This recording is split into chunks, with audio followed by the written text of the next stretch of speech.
Halo Sobat Pipa, berjumpa dengan saya Arif Fadilah di website kresno.id. Pada kesempatan kali ini saya akan menjelaskan tentang teks eksplanasi. Sebelum melangkah lebih jauh, apakah Sobat Pipa pernah mendengar apa itu teks eksplanasi?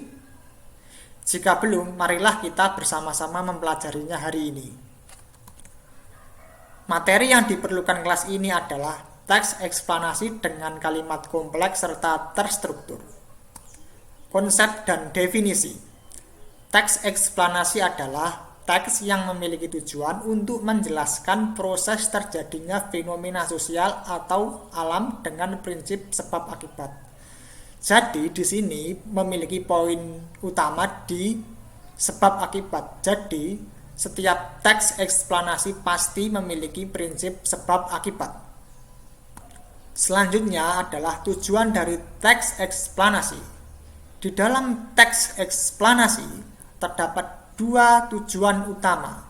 Yang pertama, untuk menjawab pertanyaan bagaimana dan mengapa. Selanjutnya, yang kedua, untuk menjelaskan terjadinya suatu fenomena budaya ataupun bencana alam. Di dalam teks eksplanasi terdapat tiga struktur yang membangun. Yang pertama, pernyataan umum. Pada bagian ini berisi petunjuk awal mengenai peristiwa yang akan dijelaskan. Biasanya berisi pengenalan peristiwa yang akan diulas. Kemudian yang kedua, urutan sebab akibat. Biasanya berisi proses terjadinya peristiwa.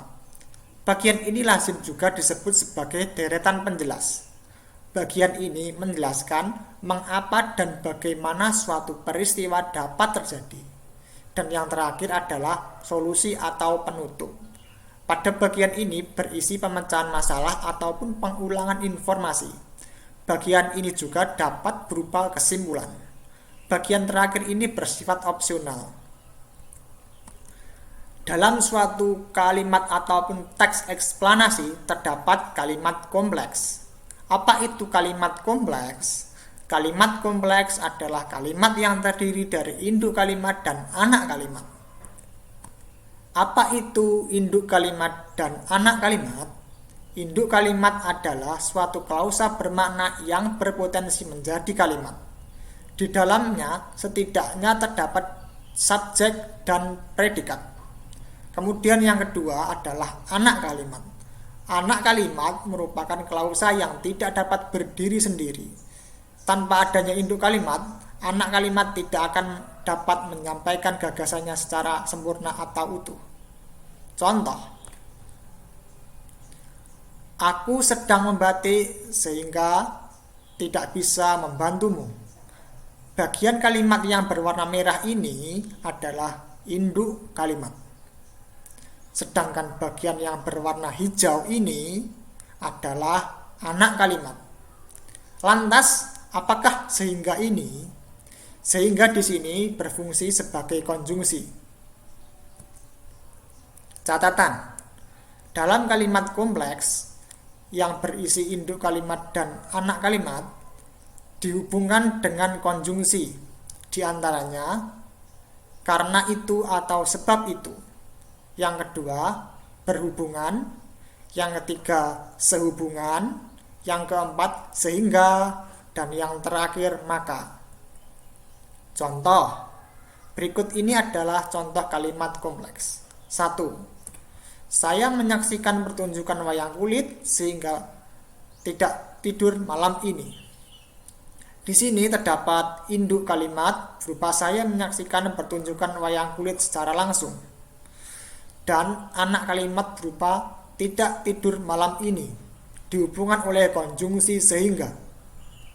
Pada kalimat kedua, aksara Jawa semakin sedikit digunakan karena banyak orang yang tidak mengerti cara membaca dan menulisnya.